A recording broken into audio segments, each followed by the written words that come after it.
Assalomu alaykum hurmatli yurtdoshlar, hurmatli do'stlar. Bugungi ko'chmas mulkimiz Nargis kafeda. Hurmatli yurtdoshlar, Sharq bozorining arkasida 8 etajli domni 5-etajında liftlarga ega 100% jihozi bilan sotiladi.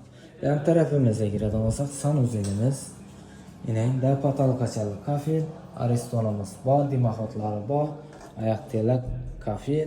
Ajoyib. Hamma joyimiz aboy. Bu tarafimiz kuxni bo'ladi. Gaz plitasi bor, kuxni mebeli bor. Ajoyib. Joyimiz barcha jihozi bilan sotiladi. Bu tarafimiz zal. Eng hurmatli yurtdoshlar, joyimizning g'ollari ham ajoyib ekan. Restoranlasi bilan konditsioner, avvalom konditsionerlardan qo'yilgan, televizorlarimiz ham bor, aynalar akbayna. Bu taraf balkonimiz, ulug' balkon tushgan hurmatli yurtdoshlar. Joyimiz bog'cha, maktab hamma usuliyasi bor, zo'r mestada, 8 etajli domning 5-etajida. Kvadrat metri 43 kvadrat, narxi esa 315 ming so'm. Sog' olun, salomat olun.